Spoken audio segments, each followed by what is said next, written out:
the money. That's what I always say. You always follow the money. Yeah. This is Follow the Money with Mitch Moss and Pauly Howard on VSiN. Welcome in. We are live, downtown Las Vegas, Circa Resort and Casino. As always, this show is brought to you by DraftKings. As we continue talking about the National Football League, we are obviously NFL heavy today. Adam Chernoff's going to join the program in about an hour. And Pauly, the big game that we have on Monday night. By the way, you are live on the air on Monday with Matt Humans. Yes. I have Monday off. You have Tuesday off next week, so we're doing a little flip-flopping for the holidays. But Monday night, for sure, you guys are going to be talking about that game a lot more on Monday morning as well. Baltimore playing at the 49ers here. San Francisco pretty much everywhere now, Pauly. A 5.5-point favorite, and the total is sitting at 47. Well, the numbers here with Lamar Jackson are outstanding against the NFC. What does he have, one loss in his career against the NFC overall? And other than that, he's taking care of business. And as a dog, Baltimore is terrific. Since 2017, what an organization. They are 23-7 ATS as an underdog in that time. That is 76.7%. Incredible. What do you make of these comments, though, from Baltimore's side? I'm not saying they're scared, but they're certainly worried, and it doesn't make any sense. The point spread is disrespectful.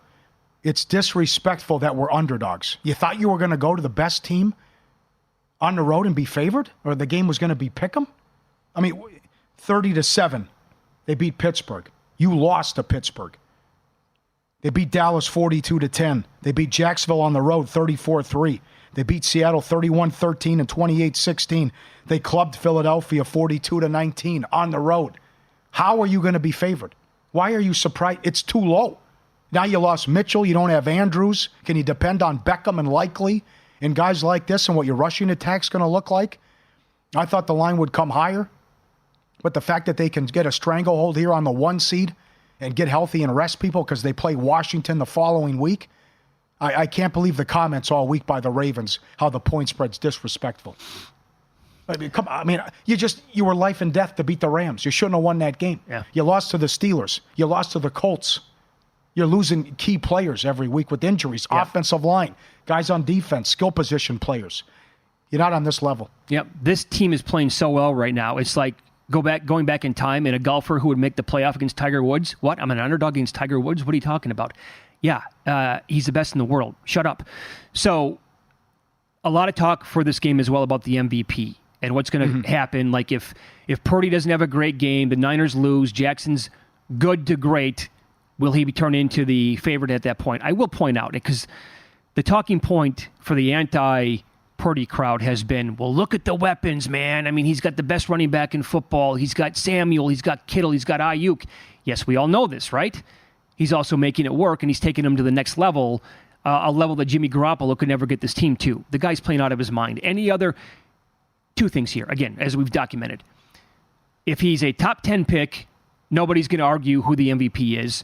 Or if this is Aaron Rodgers or Joe Burrow or somebody else like that, he's minus 5,000 to win the MVP. But for some reason, 7th-round pick, Mr. Irrelevant, can't possibly be the MVP.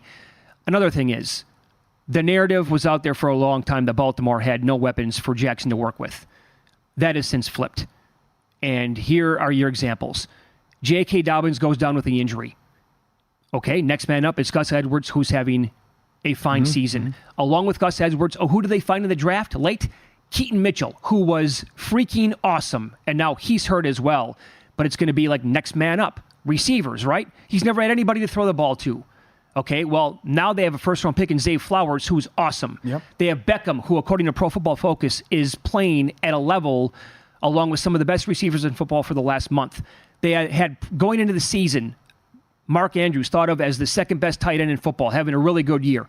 Hurt. Damn, that sucks. Yep. Who do they have behind him? Isaiah Likely, who would be a top 5 tight end on another team or could be in Baltimore's offense if Mark Andrews wasn't there. He is terrific. This team is awesome at drafting players, and I don't want to hear how Jackson has had nobody to work with anymore. That has ended. They have really, really good skilled players, and he still only has 17 passing touchdowns. I'm sorry, that has to count for something. Yep, I'm with you. And even if they win, what are his stats going to look like Monday night? I mean, it figures to be a lower scoring game then. I don't think they're going to win a shootout. Yeah, I would think, I don't think he can win the award. I just don't think the numbers are there. And they're not comparable to Purdy, and Purdy as high as 230 here to win the MVP. The other thing you have is this incredible historic run. 7 straight dogs have won on Monday Night Football, the longest in history. So expect the unexpected Monday night on Christmas. Yeah, I mean, I know that you like the Niners a lot. Well, how can this be 5? How can they be 5 at home? What would you need to take Baltimore? 7.5? Yeah. Maybe 10. Maybe 10. I watched the whole Ram game. They couldn't stop them. They had no business winning that game. And if you watch the last couple games, I don't know if it's Harbaugh coming in here and putting his beak in they're going way too conservative and sitting on leads. Yeah, I don't know where that came from. They should have put away Jacksonville. They should have put away the Chargers. They screwed around and almost lost that game Sunday night against the Chargers. They don't have the killer instinct. You know who does? The 49ers. They'll bury you. Yeah, that They'll do. extend the lead. They're also, again, I have a lot of respect for this Baltimore organization. They're 37-19 in road neutral games since 2017. So road neutral as an underdog, they are fantastic. Let's get this out of the way too with the Romo stuff. No one's going there in January and winning. Well, that's absolute. That ship has sailed too. Whoever gets home field, why are they going to come out of the AFC? Thing. How are you not looking ahead? Even though this is the matchup everyone wants to see, you got Miami on deck. Yeah. That's the game that means everything. Yeah, right. That's going to be for likely the 1 seed. So that's your big boy coming up after this. Because if both teams lose this weekend, if Miami beats Baltimore next week, that gives them the tiebreaker then. Because they'll have the same record at that point, and they'll have the head-to-head win then. So have you bet the Niners already? I'm going to let it go because I have the future. So it's okay. I got the future for 30,000. So, but I'll probably bet them on Monday night though. I probably will. So a lot of people have asked me who have Purdy MVP tickets, what would be my recommendation for hedging? Okay. And you would take Lamar, right? And not Ravens money line. Oh, that would be the play. But I also said, you have to think that Baltimore can go in there and win this game and Jackson's going to have a good game. A lot of things have to happen. Right? Purdy has to struggle. Baltimore has to win, and Jackson has to put up big numbers. And then what if Purdy closes with 350 the last 2 games? That's exactly right. So you have to, I was answering their questions with a question to every person that asked me that about the hedge here. Because you have to, don't just make the hedge to make the hedge. You have to think what if you love the Niners in the game? Like it sounds like you do. Yeah. So if you love the Niners in the game, why would you bet Jackson to win the MVP? You have to have some sort of an opinion of what's going to happen in this game. I'm concerned about the track record with Lamar in the playoffs too. That's another thing. But yeah, okay, go back to what you were saying. You were out on Wednesday. Sal Palantonio said the same exact thing. But ugly. Luke, Sal, did he not say on Wednesday that he loves the Niners in this game? Okay. Loves them. And he said he also does not trust this team in the playoffs. Baltimore. Uncle Sal, no doubt. We'll do more of this on Christmas. The early game, Kansas City and the Raiders. Every Kansas City fourth quarter has gone under but one. Wow. 13-1 to the under. 12-2 to the under in the second half. And now you got you just like we said with the Chargers, after getting humiliated. Well, here's a team that's coming off a perfect game where they scored 60 points. So, yeah, that's right. Could be fade material there. And I will point this out real quick. Yeah. Because I mentioned it before the break. The person I was talking about who's 28-1 straight up, but only 12-16-1 ATS, last 29 games as a favorite of 7 points or more, that's Patrick Mahomes. And the average number in those games was minus 10.9. So 28-1 straight up, only 42.9%. If you want more, I just tweeted it out, by the way, at Mitch Moss Radio. Steve Mackin does a great job with all those numbers here at the network. They're not out of it. All this talk about kicking them down and the wide receivers stink and they can still get the 1 seed. That's something to also factor in if Baltimore loses the next 2 games. And the middle game, how concerned are you with the Eagles? I love the move putting Patricia in there worked out until the stupid single coverage on 3rd and long against Njigma. But they're running the same offense and everyone knows it. That is so bad that McCaffrey can be watching the game with the Mannings and tell you what play's coming from the formation. They're too predictable right now. And Hurts with the injuries and the flu, there's no deep passing attack, and where's A.J. Brown been? They're too good to struggle like this on offense. But I think they'll get it fixed against the Giants here because their schedule's so easy. And they should win the division. I think $3 is too low. What a weird year for A.J. Brown. I'm glad you brought that up because the numbers were not there. The production was not happening. And then he gets into that beef right away. Like, I think it was in the Commanders game, one of them, with Hurts on the sideline. And then he just rips off. He goes on that historic streak where it's 125 yards plus every single game. And all of a sudden, A.J. Brown is like 8-1 to win the Offensive Player of the Year. Like, he was gaining ground every single Sunday on McCaffrey and Tyreek Hill. And then since then, has been kind of a flop. Like, I think the offense, you need to work that passing game through that guy. He's an absolute stud. And to not get him the targets or the catches to make things happen after the catch is a mistake offensively. And now Hurts came out with the comments after the Seahawks game. We're not committed. Then he had to backtrack and say, by we, I meant me. Yes. So evidently the market thinks not a problem with the Eagles because this bad boy is touching 13. Well, look what the Giants did against the Saints. Stafford's going up and down the field, no resistance, and Tommy scored 6 points against him and had no time to throw. Yeah. So I don't think the Giants... He's got too much going on now. He's trademarking passing Paisan, Tommy Cutlets.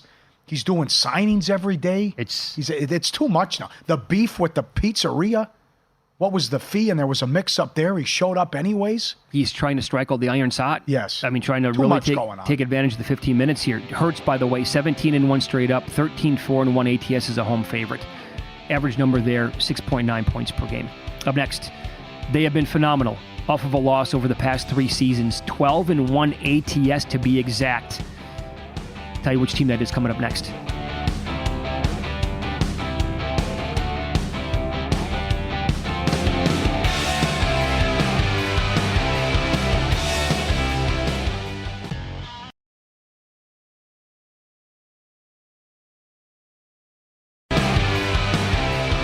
Juice Reel, a free betting intelligence app and a tool every bettor needs. It links your betting accounts into one app, delivers in-depth analytics on your betting history.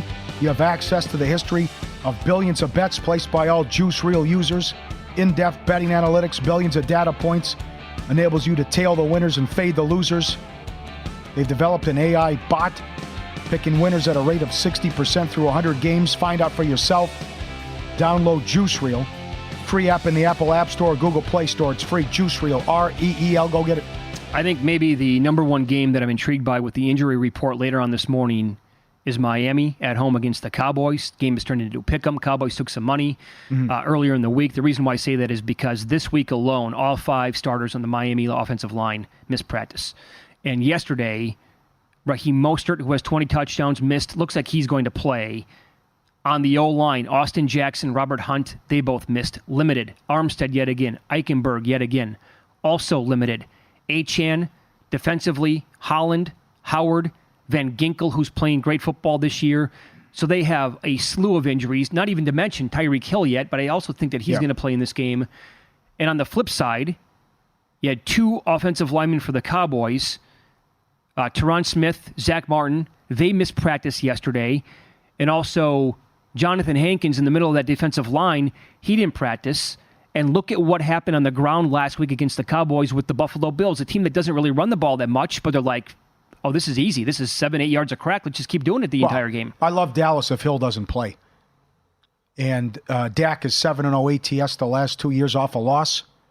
Now, certainly the home road splits are cause for concern. 7-0 at home, 6-1 ATS. 3-4 straight up in ATS on the road. We'll talk to our guests coming up. If you watch the last couple home, there's not a lot of people at that Miami home game against the Jets. Oh, this will be 50-50 there'll be plenty of Cowboy fans too, that they're late to the party and buying in. Bad sports town. Now, what is this Tua business? I'm keeping receipts. Is what? You can't beat a good team. What receipts? It's the easiest. Well, you know the case that's being made against you. You can't beat a good team. You haven't done it since week 3 of last year, and it was Buffalo, and you were dominated and thoroughly outplayed, but were fortunate to come back and get that miracle win. So until he does something on the big stage and beats a good team, keep all the receipts you want. You can have a shoebox full of them. You got to beat a good team here. We'll find out the next 3 weeks. So for all this talk about, that loss against Tennessee was so bad, and they were lost offensively once Hill went out of the game. They could go from 1 seed to blowing the division, because you go Dallas, at Baltimore, and Peekaboo, The game against the Bills could be for the division. And if Buffalo comes to town where they win the division, I'm going to take Buffalo in that game. So I don't like how Miami's playing here. The team I mentioned before the break, 12-1 ATS. You mentioned it briefly there with Dak overall. But 12-1 ATS when coming off a straight-up loss since 2021, that's the Cowboys. So Mike McCarthy's had his crew bounce back in strong fashion the last 3 years. It was embarrassing last week, though. I mean, it was... And guys were sick and just got humiliated and down 31-3 late. No, I will flip it. Tua's been really good at home. He's 19-5 straight up, 17-7 ATS. And the average number there was Dolphins minus 3.5, or a little bit higher than that. That's 71% overall. So I wanted to go back and look because in my one fantasy league, I've been getting a lot of points from the Miami defense recently. And I'm like, this is weird. Why is this happening? So I went back and looked at who they've actually played recently. Because when you break down the numbers and go from week 8 to today, the Dolphins' defensive numbers are like super elite. Total yards per game allowed, they're first. EPA per play, they're first. Passing EPA per play, they're first. Passing yards per game, they're fourth overall. Rushing yards per game allowed, they're first. Rushing EPA per play, they're third. Explosive rush percentage first and points per game first. I'm like, what? How is that possible? They're playing that well. And then from week 8 on, here are the offenses that they have played. The Patriots, 30th in EPA per play. The Chiefs, 7th in EPA per play, but the Chiefs have done not a lot this year on offense overall, and they're not the super high-scoring team, an explosive team that we've watched over the years. But that's the one team in the top 10. The Raiders are 27th. They got the Jets twice, they're 32nd. The Commanders are a dead team walking, they're 22nd. And the Titans, believe it or not, rank middle of the pack EPA per play. And it's not a good offense overall. So now they go from playing those teams for the last 2 months to taking on the Cowboys, who are pissed off after a humiliating loss. Yep. I really want to make a case to bet the Cowboys in this game. A strong case. Like one of my biggest bets of the entire year in the NFL. Yep. But I need to see the injury report today. All right. Yep. I'm there with Cleveland. Almost a 6-point move. What do you think? What will Case Keenum do? Will they get to 20 points? And I know the home road splits, but what Stefanski has done here, this offense is humming. And it was a great job the last couple of games by the Texans defense. How the hell did they lose to the Jets and get beat by Zach Wilson? But Flacco, 7 touchdowns in 12 quarters. Pickett, 6 in his last 12 games. The weapon that Njoku's become. Ford, Cooper, and now Cleveland laying 3 on the road. I just... Horrible timing here with the Texans with Stroud going out, who apparently was concussed back-to-back games, too, and shouldn't have been in there. I was a little freaked out earlier in the week because Joe Flacco had a calf on Wednesday. Yes. But he practiced all day yesterday in full. So when that panic was there, like, what if Joe Flacco's actually hurt to the point of where he can't play or he's going to be limited? That corrected itself yesterday, along with Stroud not playing in this game. They're also getting inactive from Will Anderson. Yeah. So that's not good because he is like, when it comes to breaking down numbers against the rush or the pass, he's top 5 in both categories as a defensive lineman. They were going to the playoffs here if Stroud didn't get hurt. Because they play Tennessee at home and then they have the Colts. They still might. But I think they can still, this is a 3-point game. Yeah. I mean, it's no... Well, Cleveland can't stop anybody on the road for whatever reason. Okay. How about the 6-point move in the Tampa game? This looks like Lawrence is going to miss his first game. Mm-hmm. Beathard against Baker, and how well Baker's played the last couple weeks. What he did in Lambeau was nothing short of a miracle. I got a little faith here in Beathard. Really? Yeah, I do. Okay. Points? I think it's tied you don't have Kirk and you don't have Jones. The Kirk loss is going to end up really, really hurting this team. He was a major factor and a huge weapon to open things up there on the offense. The reason why the Buccaneers defense, no great shakes. No, you're right. So the reason why I think we can get points in this game and Beathard can be okay is because of that. Now, can they get Etienne going, who has not really been a force here lately? And will this defense have any, I can't believe I'm asking this question, will they be able to neutralize Baker Mayfield? He's coming off of a career game. That can't, to repeat itself is going to be tough, but he also goes from a very weak Packers defense to kind of the same thing here. The Jags defense has been terrible now for a good month. So who wins this division? Because now Atlanta's up to 2.5. Heineke is the start of the rest of the year. Atlanta's season on the line. I'm going to go Colts. I think they're going to do it. I go Colts, and I think Jaguars can miss the playoffs. I think the Colts could lose to Atlanta, but it'd still be okay because they'll beat the Raiders and they'll beat Houston, who they pummeled in the first game. Yep. Although it was early in the season. And that's going to give Steichen Coach of the Year. It has to. And Jacksonville's going to blow this. I think it makes a lot of sense. Do you agree with the line move in the Colts game this week? I don't think Heineke's worth that much, right? I mean, it's almost a 6-point move, Pauly. Yeah. Well, Brown and McKenzie are suspended for the season. Pittman looks to be good to go, but they've won 5 of 6, and they're 5-2 on the road. But every game this year, as you pointed out, this is the point spread with the Falcons. Yeah. But I guess it's just the season on the line have to do it, and why they're up to 2.5. We told you about the Chargers earlier in the show, how bad they are at home, ATS. The Falcons are not much better. They're 16-30 against the spread. That's 34.8% since 2018. One of the worst marks in the entire league. If this touches 3, I'm going to have to take the Colts. And it's leaning that way because look at this. You see the Falcons -2.5 and -118. The clear coaching edge here, crystal clear, is on the Colts side. 11-3 to the over on the year, Colts. When the opponent gets 20 points or more, Minshew is 2-17 straight up. They're finding ways to win. Yeah. They're getting it done. I cannot believe this. And I can't believe Jacksonville's going to blow this division. Now, they get Carolina next week, and then they play Tennessee. So they swept Indy. But I will see what the Falcons are made of Sunday. Jacksonville, again, they were playing to be I can't get that out of my head. 20,000? Oh, they were minus 20,000 to make the playoffs, and they 2,000 division. They would have been the 1 seed on that Tuesday morning after the Monday night game against the Bengals. Epic choke job. And again, what I said earlier, 6 teams have been eliminated from the playoffs. Atlanta's lost to 4 of them. Yeah, I cannot. Getting beat by Carolina and scoring can't. 7 points is a travesty. No way I'm betting Atlanta in this game. I'll tell you what, we don't have a lot of good teaser options this week. Yeah. But Falcons up to 8.5 to me. If you can find something else, maybe keep it open-ended for next week. That seems like a pretty good teaser to me. We'll get back into that Dolphins-Cowboys game coming up next. Orlando Alzugaray is going to join us from the big show in Miami. The Fins O-line, again, decimated. What does he anticipate in terms of an injury report today?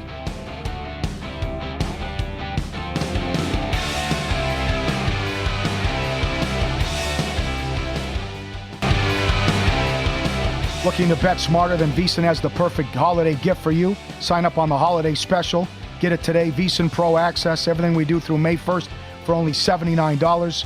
Unlimited access to the best bets, betting splits, 24/7 video, all the guides. Limited time holiday offer. VEASAN.com/subscribe. VEASAN.com/subscribe. On the Dolphins and Cowboys game, as Orlando Alzugaray joins the program. He's been covering the Dolphins for more than 3 decades. In Miami. His show is called The Big O Radio Show, and you can follow him on X. He's at Big O Show. Orlando, it's good to talk to you today. How are you? It is great, gentlemen. It's Friday. We got some football right around the corner, man. Can't wait. Yeah, I'm anticipating the injury report today. It's very vital for this game in terms of betting it. And I'll ask you, the entire offensive line missed at some point this week, missed practice. What is your level of concern overall for Robert Hunt and Austin Jackson on the O-line and some of the other guys who missed this week? Well, look, I think you're going to get most everybody back except for Robert Hunt. I think Robert Hunt may be another week away before he comes back. Austin Jackson, the oblique wasn't considered as serious as Jalen Phillips' oblique was that kept him out a little bit earlier in the season. So the Austin one, he's such a tough kid. This is a guy that gave bone marrow to his sister. Senior year at USC, couldn't even practice throughout the year, played every week, didn't miss a game at USC, but obviously he didn't have the strength to practice, just play enough during the week, and then gets drafted and was 19 years old when they drafted him. He's now 24, and he's really matured into a player now, and it's really cool to see. And he's proven to be mentally and physically tough, because physically he wasn't holding up, and he was, taking a pounding from people all over and being criticized. And this year he really took his game to another level after last year being injury riddled with that high ankle injury. I think Austin's a tough dude. I think he's going to come back and play this week. Hunt, I think, will be out. Liam Eichenberg will do his thing.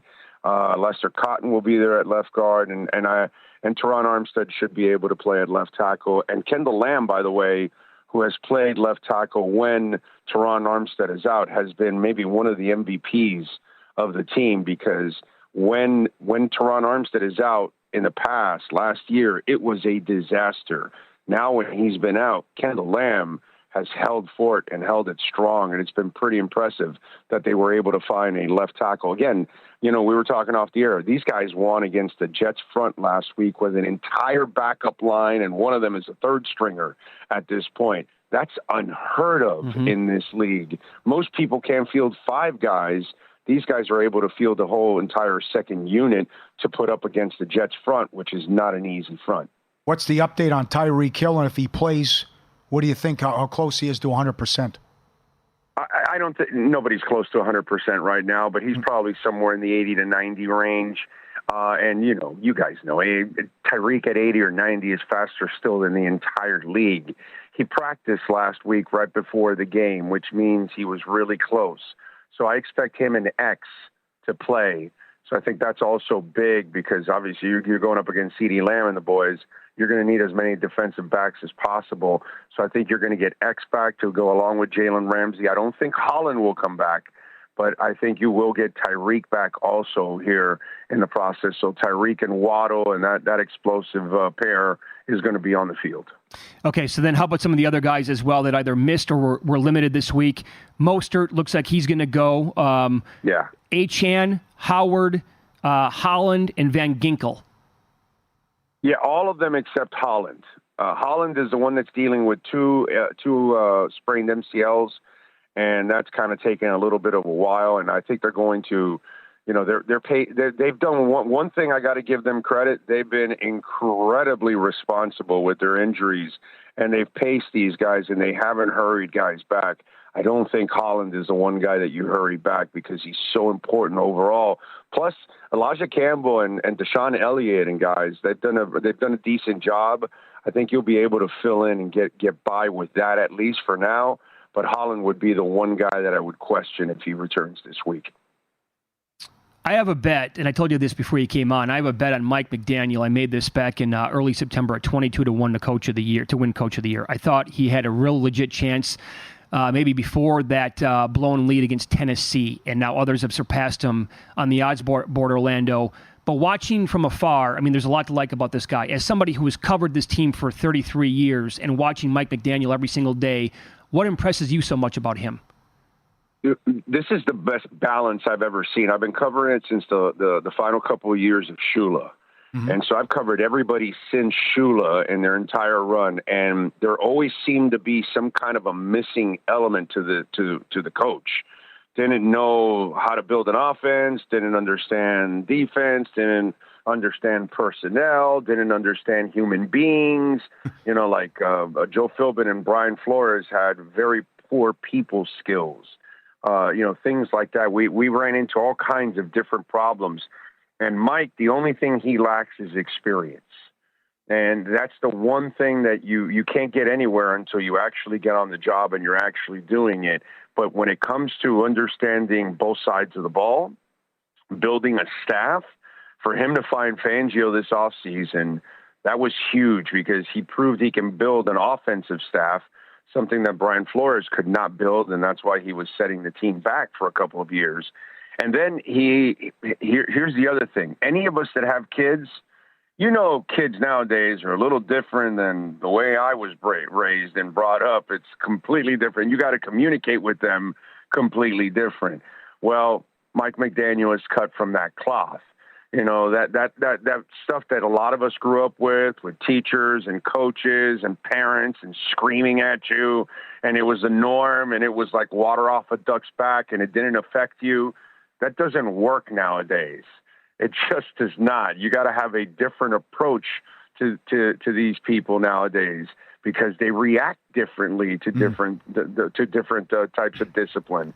And so Mike is fantastic at communicating with today's generation and reaching them with dialogue instead of reaching them by just screaming at them. And because that's how we used to respond to it. And it was just normal, but that's just not the way it is.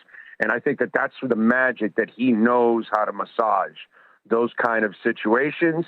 And then at the same time, you saw it on Hard Knocks when he was, this past week, sorry if I'll give you a little spoiler there, but, he trashed himself for trash plays that he called.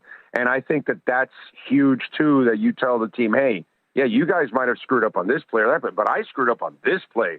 This is where I made you fail, and this is where I made you fail. And I think that's also huge, that he shows the human side of it at the same time. And it's just something that I have not seen here, man. Somebody that really understands the good and the bad and what you really need in order to get it done. And he's done a marvelous job that way. Great perspective. Great answer. 2 minutes left. With this tough gauntlet left with the schedule, do you think they win the division, and what do you think happens in the last 3 games? Yeah, in the past, I would have told you no, because they just don't have the kind of team. I think they have the shot here. I think they can actually do it. I think they're going to win at least 2 of the next 3 games and take the division and get into the playoffs and start winning a game in the playoffs. I think they were on the brink last year. If it wasn't for Mike wasn't ready on that 3rd down, you might have been able to shock the world and shock the Bills with that one. This team is different. It's wired different. I think this team wants to be really, really good, guys. And I think it starts this week with Dallas. You got to win, and they know the stage is set for them. They know that this is the final threshold for them, that the only way they're ever going to be taken serious is by winning these kind of games. Miami has beaten Baltimore 2 years in a row now. Even with Brian Flores, Tua came off the bench and beat him. So Miami's got to try to find a way to take care of business. But there is no more important game than the one at the end of the season against the Bills. They've got to send the message that the torch needs to be passed on that final week. So it's going to be really interesting, because if they do cross that threshold, then I think you have a new type of Miami Dolphins team. The sad part is, this game this week, it's almost like the Fraud Bowl.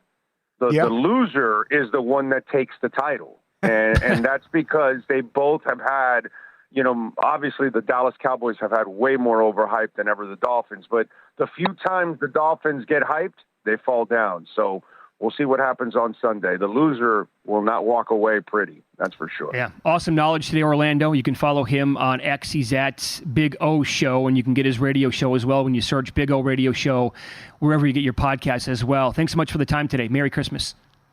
Merry Christmas. Anytime, guys. Be good out there. Very good. Good. Very good stuff there. On McDaniel, the offensive line, all of it. Well, he's right about the Fraud Bowl. And he's right about what happens when they play good teams.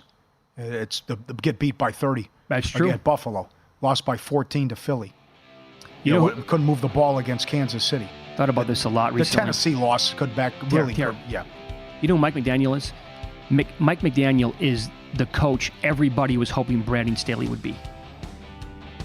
But even better. Yeah. Up next, how about 34% in this spot the last 46 games since 2018?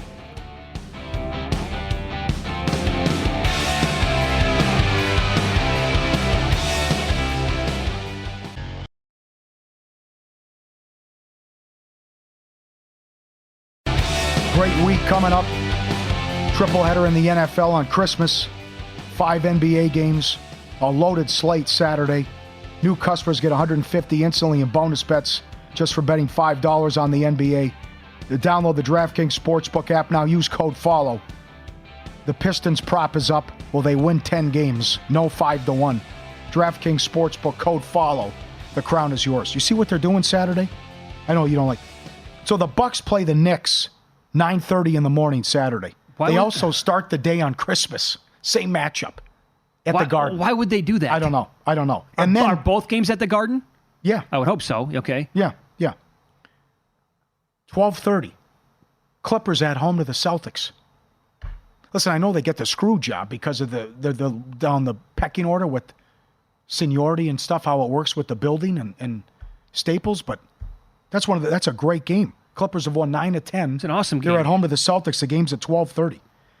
But a full slate that day. Magic Pacers. Total's probably got to be 250. And then the Pistons play the Nets. They'll be going for the record. They're in Brooklyn. That could be loss number 27 in a row? That'd be 26. Oh, that would tie it. Okay. That'd be one season, single season.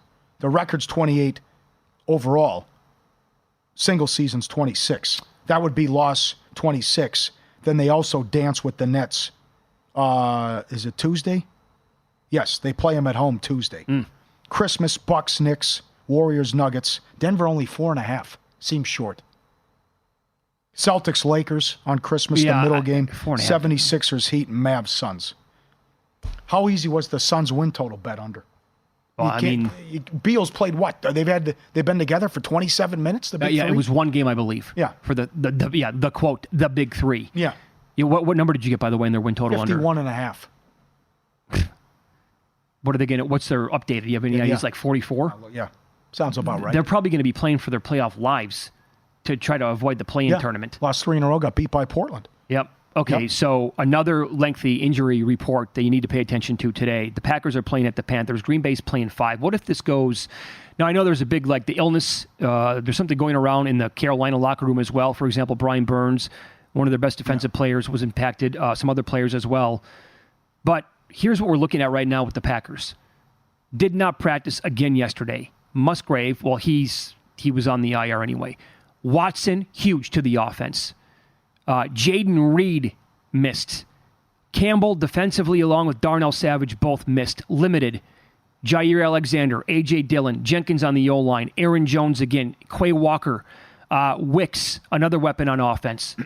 Are they going to be even remotely close to being healthy or trotting out there like a full team on Sunday? No, but it shouldn't matter. They should still win this game. This is it. You might as well collect the jerseys and shut it down if you can't beat Carolina. So they won a game, but they didn't do anything. Bryce Young had one drive. One drive.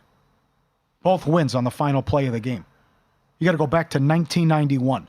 The last time this deep in a season a team hasn't run a play with the lead in the fourth quarter. Think about that. I got to tell you, Paul, I have the Packers. Well, I have several bets, and I'm going to lose half of them. You need 2 more wins for the win total? I need 2 more. That's my biggest one. I need 2 more wins to go over the win total. If they don't, well, forget about if they can't win this one. Yeah. No touchdown in the first half the last 7 games for Carolina. Oh. 30th in offense, 31st in passing, 29th in scoring. I mean, come on, Green Bay. You took me out once already. I mean, come on. Absolutely. It was set up beautifully with their schedule. I'll let the Tampa thing slide. Baker was unbelievable, and you couldn't stop him. You can't lose to Tommy DeVito and Bryce Young when you had a chance to make the playoffs and you were as high as 250. No, you have to hate Green Bay for the rest of your life. They cost you a chance here. You'd still be alive in Survivor. Also, Carolina, 16-30 ATS, non-divisional conference game since 2018. That's 34.8%. Did you see the attendance or lack thereof? It was 40 cents to get into the game. Yeah. There were 1,000 people at that game Sunday. They're sending a message to Tepper. It took you 12 seconds to do a full head count. Yeah. Now this one's going to be all Packers fans, well, you're right. Yeah. Another good nugget here from Steve Makinen, vsin.com, the analytics report. Crazy low-scoring games command attention, he points out. NFL teams that have won a game despite scoring fewer than 12 points in the victory have carried over that momentum. The next game, they're 17-11 straight up, 18-9-1 ATS, 66.7%. That's Carolina here. Yep. I'm afraid of this game. I really am. Like if a bunch of those guys can't go for Green Bay, they could lose it outright. Yep. There's a lot going on here. Atlanta has to win out to get over the win total. You mentioned the Green Bay stuff and Seattle too now. So you got 8.5. I got it. Yeah. Seattle's got to win 2 more games. Now they close with Arizona. Gino's supposed to be back, but you have Pittsburgh at home as well. I would be surprised they lose this game. Teams playing on short rest after winning as a dog are 29% the last 20 years. That's from Evan Abrams. That is nuts. So that points to Tennessee. But then again, is it Levis or is it Tannehill? And then Henry's coming off a game where he had 10 yards. And they couldn't move the ball against Houston and got beat there. So it's right there for Seattle. So Locke finally won a game. They had to have it. The thing that's going to kill them is getting swept by the Rams and blowing that game in Los Angeles. 100%. That was 16-7 in the fourth quarter. The Rams couldn't move the ball. Gino got hurt, and they blew it. defensively. But the offensive numbers aren't pretty. They should be. They're not. They can't run the ball. So you get Geno back. You should win this game. You get to 8. 9 and 8 should get it done for Seattle. Rams in. Seattle in. We'll see who the other, and then obviously the Cowboys, wherever it's good. But that's going to be good enough because I think Minnesota's going to stub their toe down the stretch. So, but you still should win 10 games. If you have Tennessee, Pittsburgh at home, and Arizona, Seattle should go 10-7. Yeah, but they won't. Well, I mean, this is such a week-to-week league. You were out on Tuesday when we were coming in. JBT and I were doing the show Tuesday morning after they came back to beat the Eagles. I basically, in the first segment, I said, if I know the NFL, I think I might. They'll lose to Tennessee. Seahawks they lose this game. Yeah. Now, well, getting Geno back is big, though, which I know he's had a down year, but he was playing well before the injury. And Drew Lock is what he is. He's a backup. He was 1-7 his last 8 starts. I mean, he didn't do anything in that game. No, it took a 92-yard drive with no timeouts under a minute. Somehow he pulled that off. But also, I mean, it's not like that I'm in love with Will Levis right away. I mean, can he be a good quarterback? Potentially, yes. But is he at this point? Not really. But he's also probably better than Ryan Tannehill. If Tannehill has to go in this game, then that does change things here for me. Also, no Jeffrey Simmons the way it looks again. He missed last week. I love that guy on defense. Limited yesterday. No, not only was Henry awful last week, couldn't do anything, but he was limited. Hopkins, that was more of a rest day. Arden Key on defense as well. But I am not strong on Seattle winning this game at all. They're minus 160 to make the playoffs. That seems like a very high number. What do you have in the tank if you're Tennessee? You lost the 31-28 game in overtime at home against the Colts. Then you had the epic comeback Monday night in Miami, and then you played another overtime game and got beat 19-16 last week. Well, so they're not going to tank for a quarterback. Right. That's not going to happen. They took Willis 2 years ago in the 3rd round. They took Will Levis in the 2nd round, very high this last year. Currently, they're the number 9 pick overall in the draft. But also, if they were tanking, they would have just blown the game. They would have said, we're not going to... Come on, let's just go run the football against Miami and get out of here. No, I'm not saying that. I'm just saying how much do you have. Those are back-to-back-to-back. Takes a lot out of you. Who would you use if you're in Survivor? Who would you go with? $9 million. We're down to 10. I don't think the only one person used the Rams. I doubt he used it. Oh, man. Would you take the easy way out with the Broncos? Can't trust Green Bay? No, I would not. As of right now, I could not say. Bears too risky? Yeah, Murray could sting you there. I would hate to be up big late. And by big, I mean like 10 points or more, late 3rd quarter, and then this guy's running around making crazy plays. And things happen. That would be nerve-wracking, and my fingernails would be bloody at that point from biting them the entire time. I honestly would have leaned Rams last night if I had that. There was only one person. Think about if he used the Rams last night in the game. Well, how you can maneuver? Yep. There's a scenario where every person uses Denver. Yeah. I don't think they will. I think somebody else is going to go rogue on that, but... I got to tell you, I don't care if people get mad at me. I'm rooting against Golden Boy. He did an interview in the local paper with Todd Dewey. He tweeted, "I'm the best bettor ever. I'm the best sports bettor ever." And it's just, he says, "I have the best team." You don't want to chop, that's fine. But I have the best. No, you don't have the best team. When you look at the numbers, it's Circus Master. There's one guy who still has Kansas City and Philly. They're ahead of you. They have better odds to win this and go 20-0. So that's not true. And the other thing, you have Jacksonville next week, but you might not. It might be C.J. Beathard now. So just the pomp and have the Brinks truck ready to go when I win this and all this other. I can't believe this, and it looks like we're not going to have a chop at all. The other 9 guys maybe can work something out, but we've always had a chop going back the last few years. I know he's a successful poker player, and he's had some big scores, but it's just between the tweet and also I have the best team. To me, nothing can be further from the truth. Up next, Adam Chernoff's going to join the program. We're going to do a bunch of games that he likes this weekend. Has his Falcons game flipped too much?